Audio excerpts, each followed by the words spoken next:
어느 한 조류학자가 오리를 관찰하기 시작했습니다. 여러분, 호숫가에 우아하게 떠다니는 오리를 보셨습니까?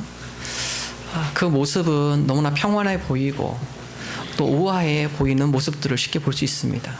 조류학자가 수중 카메라를 그 호숫가에 넣었을 때 그 우아함을 지키기 위한 오리의 발버둥,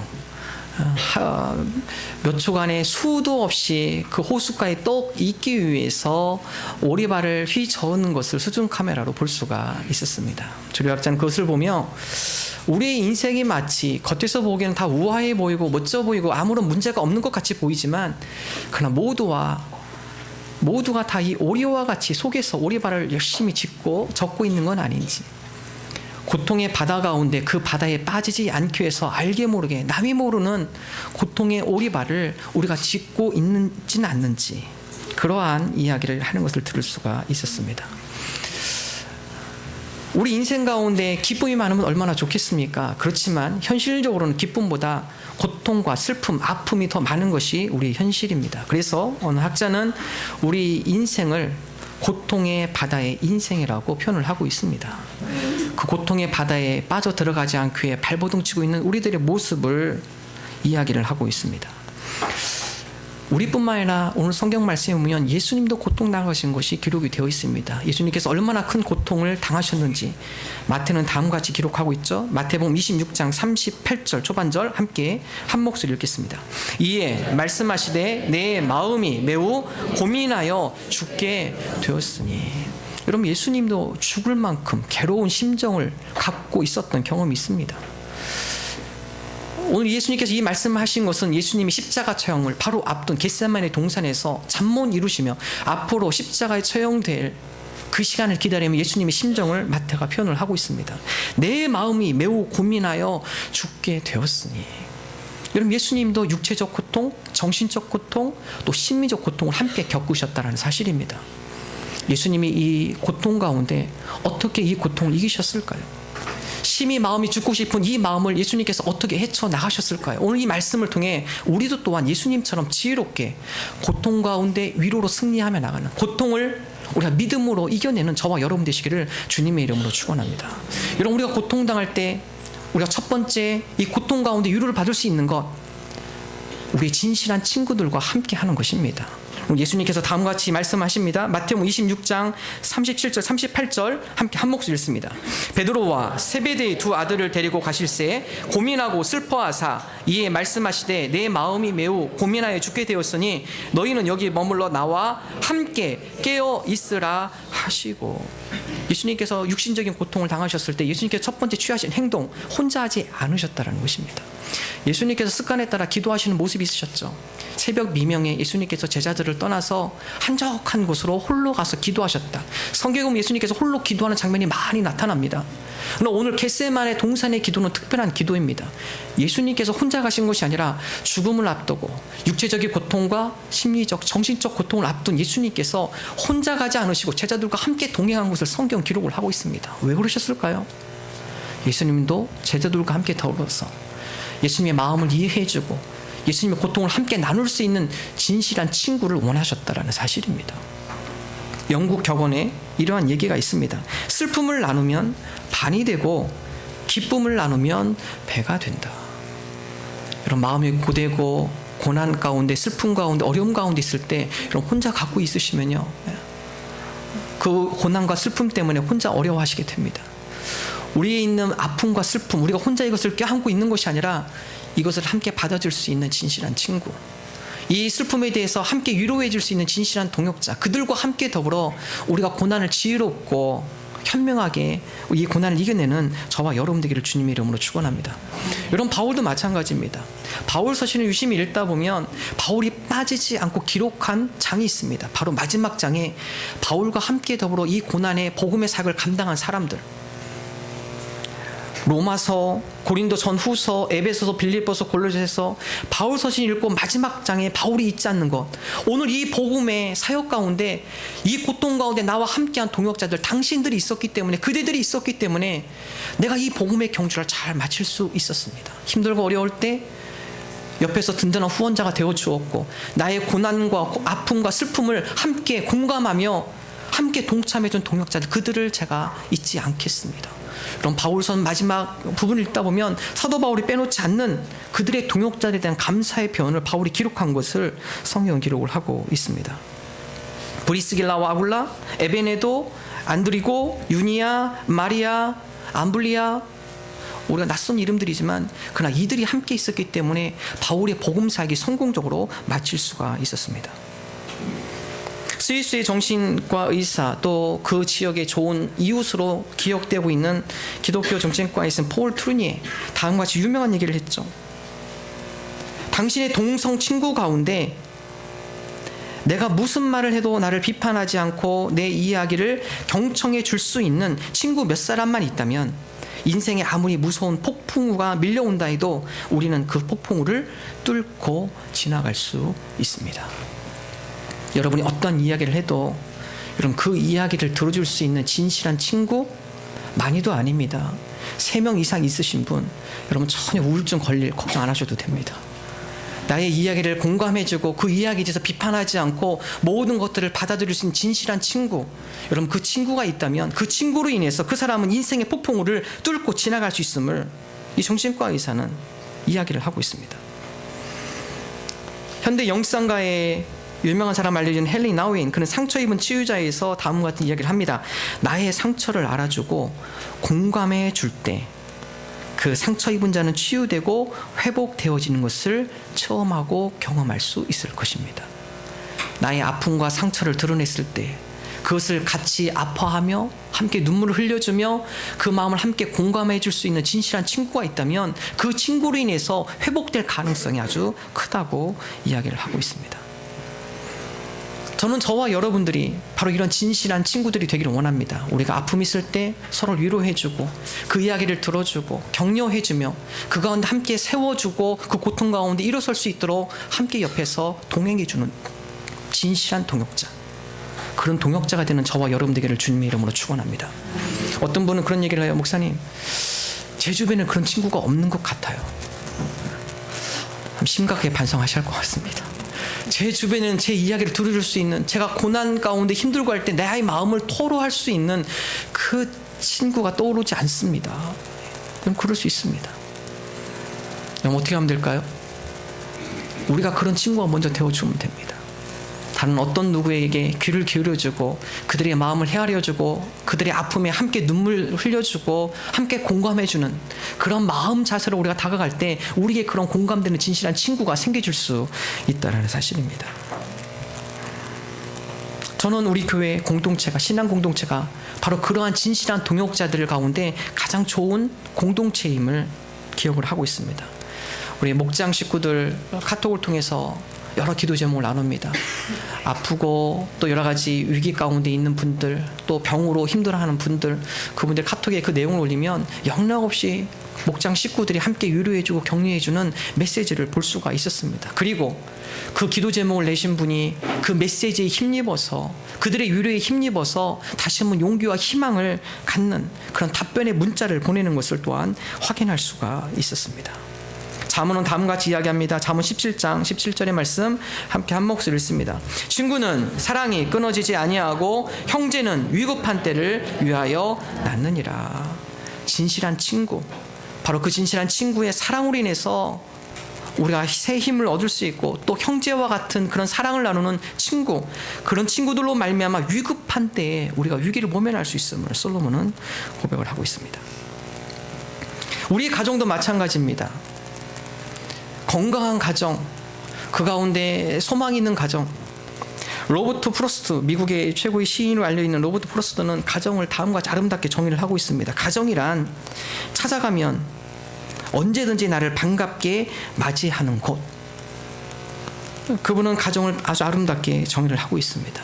내가 어떠한 이야기를 해도, 내가 무슨 말을 해도 그것을 비판하지 않고 받아주는 곳, 바로 그 가정이 행복한 가정이고, 또한 그 가정을 통해서 그 가운데 치유와 회복이 일어남을 이야기를 하고 있습니다.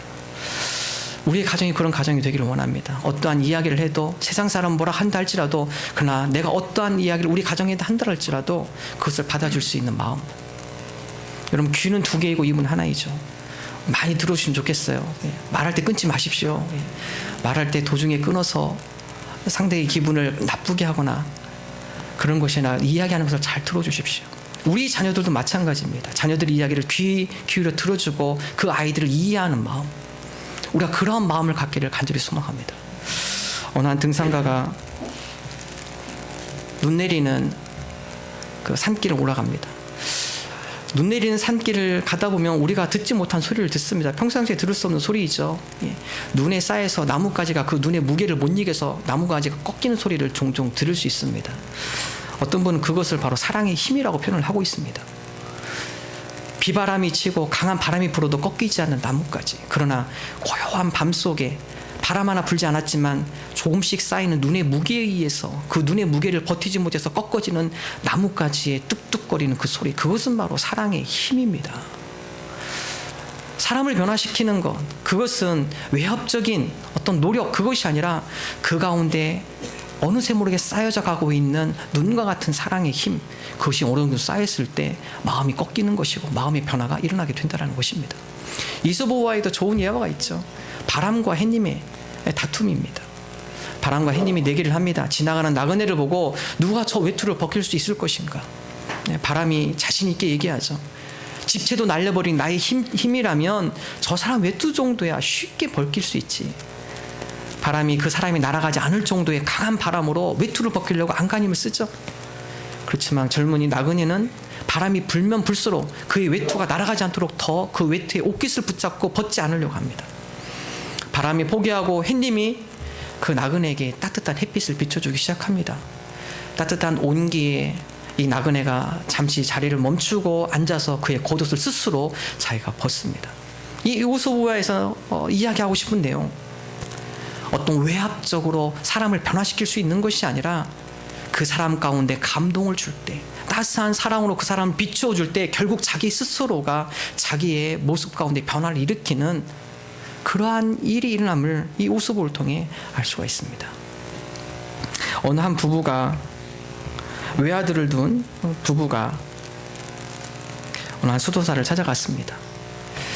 외아들이기 때문에 어렸을 때부터 이 아이에게 모든 공을 다 드렸습니다. 이 아이가 먹고 싶은 거 다 해주고 갖고 싶은 거 다 갖게 해주고 늘 좋은 옷, 좋은 반찬, 그리고 이 아이가 원하는 것들을 많이 해주었습니다. 어렸을 때는 이 아이가 잘 자랐습니다. 그러나 청소년기가 되고 사춘기가 된 뒤로부터는 이 아이가 부모의 말을 듣지를 않습니다. 부모가 아무리 타일러도 듣지를 않습니다. 나중에는 이 부부가 이 아들을 포기했습니다. 그리고 이 아이를 데리고 수도사에게 맡깁니다. 우리의 손은 떠났습니다. 우리가 무슨 말을 해도 이 아이가 말을 듣지 않습니다. 이 아이를 좀 지도해 주십시오. 이 수도사가 이 아이와 함께 한 달을 보냈습니다. 한 달 뒤에 이 부모가 이 아이를 찾아갔을 때 이 아이는 놀랍게 변화되었습니다. 수도사님, 어떻게 하셨길래 우리 아이가 이렇게 변했습니까? 제가 한 것 딱 한 가지입니다. 아침에 일어나면 세숫대에다 물 떠서 아이 얼굴 씻겨주고, 밤이 되면 세숫대에 물 떠서 아이의 발을 씻어줬습니다. 제가 한 것은 딱 한 가지였습니다. 아이에게 좀 사랑을 베풀어 주십시오. 이 부모가 노발대발합니다. 수도사님, 우리 사랑을 어떻게 알고 우리보다 이 아이를 더 사랑하는 사람이 어디 있습니까?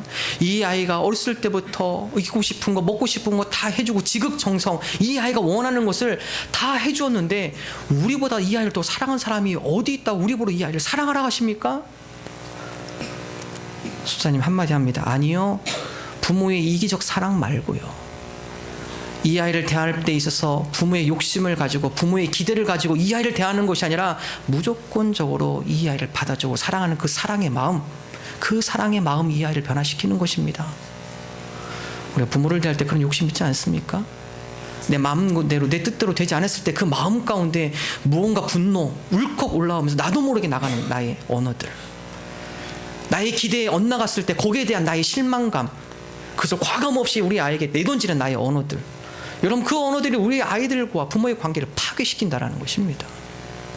우리 아이들을 변화시키는 것, 따뜻한 햇빛으로 끊임없이 그에게 사랑을 보여주고 신뢰를 보여주는 것, 그와 진실한 친구가 되어줄 때 우리 아이들의 귀가 열리기 시작하고 마음이 열리기 시작한다는 것입니다.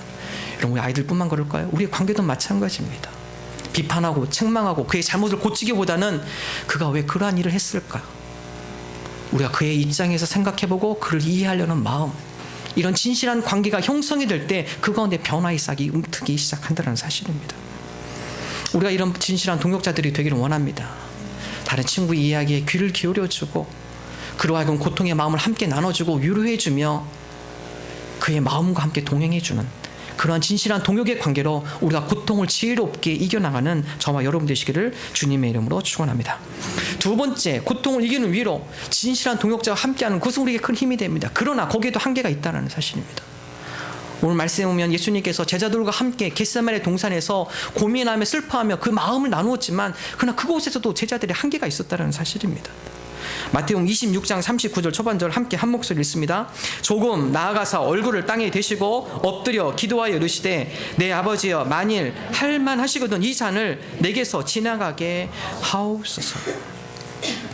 예수님께서 두 번째 보여주신 모습, 제자들과 함께 있지만 그러나 그 제자들의 위로와 고민이 예수님 마음을 충족시키지 못했습니다.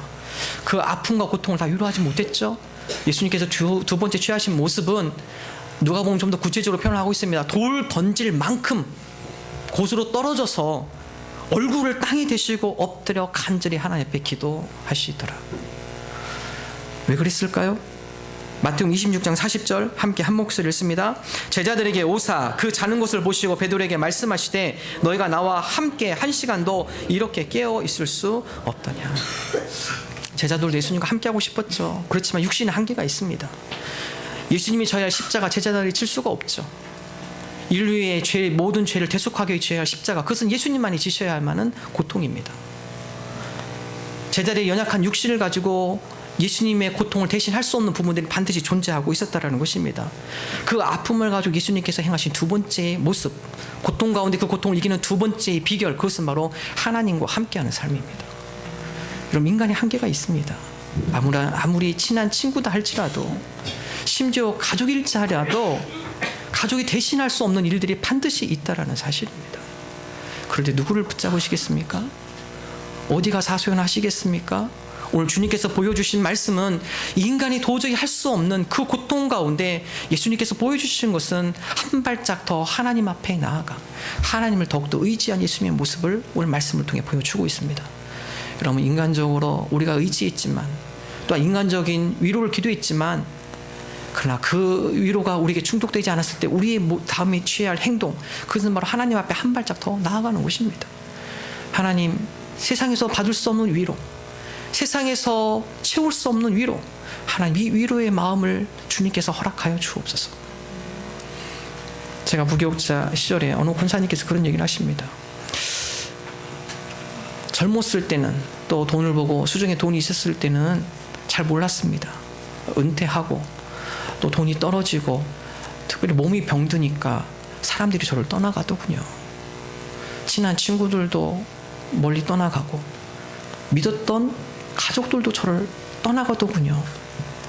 그 과정을 겪으면서 정말로 내가 의지할 분이 하나님 한 분밖에 없음을 제가 비로소 이제서야 깨닫게 됩니다. 여러분, 그렇습니다. 가족도 함께할 수 없는 길이 있습니다. 그 길에 막떨어졌을 때 여러분 누구의 힘으로 살아가겠습니까? 오늘 예수님께서는 인간 친구 제자들이 함께할 수 없는 그 길 가운데 쓰러지지 않기 위해서 한 발짝 하나님 앞에 나아가 얼굴을 땅에 대고 하나님 앞에 기도하며 하나님의 위로를 구하신 것을 오늘 말씀에 기록하고 있습니다. 사람이 오늘 예수님의 심정처럼 마음이 고민하고 죽게 되었을 때, 그러한 마음이 있을 때 사람 가운데 나타나는 현상, 일탈 행위입니다. 요즘 뉴스에 보면 많은 비상식적인 일들이 많이 일어납니다. 동반 자살에 대한 부분들, 그리고 비행 청소년의 여러 가지 악행의 모습들, 또 이유 없는 폭행, 절도. 여러분, 그 내부를 보면 그들이 그러한 행동을 하게 된 원인이 있습니다. 즉, 평범한 일상의 패턴에서 벗어나게 하는 일들, 우리 그것을 초기 증상으로 우울증이라고 표현을 하죠. 우울증이라는 것은 일상의 패턴에서 벗어나는 것을 의미합니다. 먹어야 할 때 잘 먹질 못해요. 잠을 잘 시간에 잠을 자지 못해요. 고민하고 고뇌하고 그것에 몰두하다 보니까 평상시 생활이 제대로 진행되지 않아요. 이런 거기서부터 우울증이 시작이 됩니다. 일상의 패턴에서 벗어날 때 우울증의 초기 증상이 나타나기 시작합니다.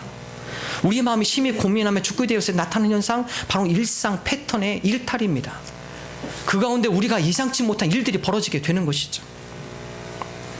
오늘 예수님께서 우리로 하여금 일상의 패턴에서 벗어나지 않는 모습을 또한 보여주고 있습니다. 누가복음 22장에는 겟세마네 동산에서 기도하는 예수님의 모습을 다음과 같이 표현하고 있습니다. 예수님께서 습관에 따라 감난산으로 기도하러 가시더라. 여러분, 마음이 힘이 괴롭고 어려울 때 우리가 습관에 따라 행동하기가 쉽지가 않습니다. 우리 일상의 패턴을 지키기가 무척 어렵다는 사실이죠. 그렇기 때문에 우리 삶 가운데 거룩한 습관을 들이는 것이 중요합니다. 여러분, 왜 기도의 습관이 우리에게 중요합니까? 우리가 하나님의 말씀을 묵상하는 것이 왜 중요합니까? 평상시에는 나타나지 않아요. 언제 이 힘이 나타납니까? 우리 가운데 바람이 불 때. 오늘 예수님의 이 심정처럼 우리 마음이 고민하여 내 마음이 심히 괴로워요 죽을 심정 같은 그러한 위기가 닥칠 때, 그때 거룩한 습관의 능력이 나타납니다. 파워가 나타나는 것이죠. 내가 습관에 따라 일탈 행동으로 가지 않고, 내가 습관에 따라 내 삶의 패턴을 벗어나지 않고 하나님 앞에 기도하는 자로 나오게 되는 것이죠. 세상에서 줄 수 없는 하나님이 주는 위로를 거기서 맛보게 되어집니다. 세상에서 감당할 수 없는, 세상에서 채울 수 없는 하나님만이 주시는 은혜와 능력을 체험하게 되는 것입니다. 그러므로 우리에게 거룩한 습관을 잡는 것 중요합니다. 위기 가운데, 어려움 가운데 이 거룩한 습관이 파워 능력이 나타나게 되는 것입니다. 2014년 5월, 6월, 7월 저희가 이 교회에 이전하기 위해서 많은 노력을 했습니다. 5, 6, 7 한 3개월 동안 저희 입에서 나온 기도는 딱 한 가지였습니다. 주님, 오늘 하루만 버티게 하여 주옵소서. 오늘 하루를 버티면 제가 내일도 버틸 수 있을 것 같습니다. 여러분, 이전하는 거 쉽지 않습니다. 개척 처음 했기 때문에 이쪽으로 이전하는 것은 많은 자본이 필요하죠. 무일푼을 시작했는데 어디서 돈을 저희가 빌려옵니까? 그 당시 계약을 맺었던 농협에서 감사를 하고 나름대로 빌려주기로 했던 그 예산에서 점점 깎기 들어가기 시작합니다. 그때 정말 피가 마르는 고통이에요. 도대체 이 채워지지 않는 돈을 어디서 메꿔야 하는가. 그래서 제가 집사님 찾아가가지고, 집사님 보증 좀 쓰세요. 이렇게 할 수는 없는 노릇 아닙니까? 목회자가 져야 할 십자가이죠. 하나님, 오늘 하루만 좀 넘기게 해주옵소서. 오늘 하루만 버티게 해주옵소서. 그럼 하루하루 지나가는 것이 쉽지 않은 날이었지만 그러나 간절히 하나님, 오늘도 무너지지 않게 해주옵소서. 다 이미 교회에 공고가 되어 있고 이사 오기로 했는데 도중에 멈출 수는 없지 않습니까? 하루하루 버티다 보니까요, 도움의 손길들이 있어요. 문제가 해결되기 시작해요.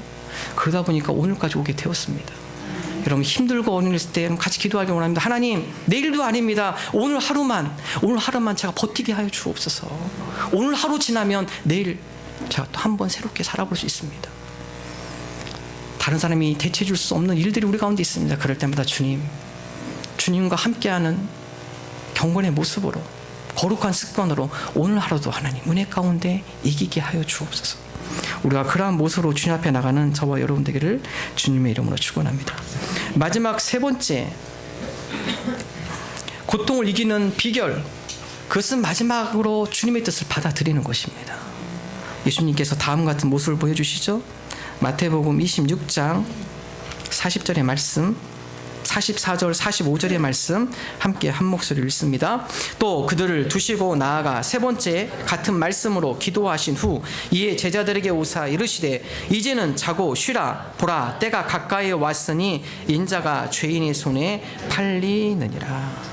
예수님께서 겟세마네 동산에서 3번 하나님 앞에 간절히 간구합니다. 주님, 이 잔을 내게서 좀 옮겨주십시오.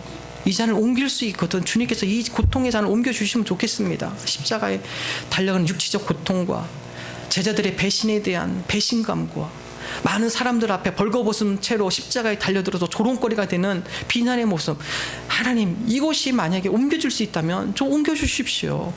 예수님 3번을 간구를 하죠. 그러나 예수님의 마지막 기도는 무엇이었습니까? 그러나 내 원대로 되지 말게 하시고 아버지 뜻 가운데 이루어지게 하여 주옵소서. 예수님의 이 마지막 3번째 기도 후 예수님의 마음의 심정의 변화가 일어나기 시작합니다. 이제는 자고 쉬어라. 보라, 때가 가까이 왔다. 하나님, 이것이 옮겨질 수 없는 자녀라면 제가 이 고난을 달게 받겠습니다. 여러분, 우리 가운데 고난이 이해될 때 우리는 그 고난을 이겨낼 수 있습니다. 우리 임산부가 출산의 고통을 겪죠. 출산의 고통 이해합니다. 왜냐하면 그 고난을 통해 새로운 생명이 나오기 때문에 그렇습니다. 그렇기 때문에 그 고난을 참을 수 있는 것이죠. 아무런 이유 없이 그 고난을 참으라 하면은 너무나 참기 힘든 고통입니다. 우리 삶 가운데 있는 고난, 그 고난을 우리가 이해하며 그 고난에 대해서 우리가 받아들일 수 있는 납득할 만한 이유가 있을 때 우리는 그 고난을 넘어갈 수 있다는 사실입니다.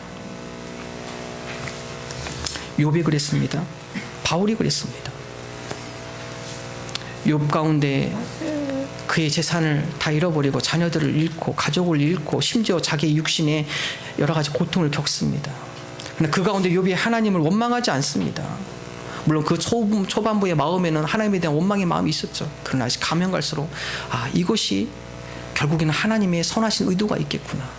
하나님의 뜻을 순수히 받아들이고 하나님께 순종하며 나갔을 때 욥이 그 고난을 잘 견디어 나갑니다. 바울도 마찬가지입니다. 바울이 하나님의 사역을 함에 있어서 그에게 가시가 있었습니다. 다음과 같이 고백하죠. 그의 가시에 대해서 고린도후서 12장 8절과 9절의 말씀 함께 한 목소리로 읽습니다. 이것이 내게서 떠나가게 하기 위하여 내가 3번 주께 간구하였더니 나에게 이르시기를 내 은혜가 내게 족하도다. 이는 내 능력이 약한 데서 온전하여 짐이라 하신지라. 그러므로 도리어 크게 기뻐함으로 나의 여러 약한 것들에 대하여 자랑하리니 이는 그리스도의 능력이 내게 머물게 하려 함이라. 여러분, 바울도 하나님 앞에 간절히 간구합니다. 하나님, 내가 주님의 복음 사역을 감당하는데 나에게는 이 가시를 좀 제하여 주옵소서. 몇 번 간구했습니까? 간절히 3번을 간구합니다. 물론 그 가시에 대해서 명확히 명시하고 있지는 않습니다. 어떤 신학자는 안질이라 할 수도 있고 어떤 또 신학자는 육체적인 남이 모르는 어떤 아픔일 수도 있다 표현을 하고 있지만 정확한 가시는 무엇인지는 언급되지 않습니다. 그러나 사도 바울의 사역함에 있어서 여러 가지 장애가 있는 가시였습니다. 하나님, 이 가시를 좀 나에게 제하여 주옵소서. 그러면 제가 하나님의 복음 사역을 더 하나님 보시기에 기뻐함으로 감당할 수 있을 것 같습니다. 그렇지만 하나님께서 그 가시를 제하여 주지 않았다는 사실입니다. 바울이 무엇이라고 고백하죠? 오히려 그 가시가 내게 더 은혜가 됐음을 고백합니다. 오히려 그 가시 가운데 그리스도의 능력이 나타남을 바울이 고백을 하고 있습니다. 여러분, 그렇습니다. 하나님께서 우리에게 때로는 고난의 터널을 통과시킬 때가 있습니다. 왜 그렇습니까? 그 고난을 통해 우리를 더 연단하시고 강하게 하시고 그 가운데 그리스도의 능력이 나타나게 하기 위해서 그리스도의 고난 가운데 우리를 참여시킬 때가 있다는 사실입니다. 욥은 다음과 같이 고백합니다. 욥기 23장 10절 함께 한 목소리 읽습니다. 그러나 내가 가는 길을 그가 아시나니 그가 나를 단련하신 후에는 내가 순금같이 되어 나오리라. 나의 가는 길을 하나님께서 아시니 내가 그 가는 가시밭길, 고난의 길, 그 길을 지나고 나선 뒤에는 하나님께서 나를 순금같이 단련하실 것입니다. 여러분, 우리 가운데 고통을 우리가 하나님의 뜻으로 받아들이며 그 가운데 연단케 하시고 오히려 순금 같게 하시는 하나님의 은혜를 우리가 발견할 때 그 고난을 우리가 믿음으로 승리하며 나갈 줄로 믿습니다.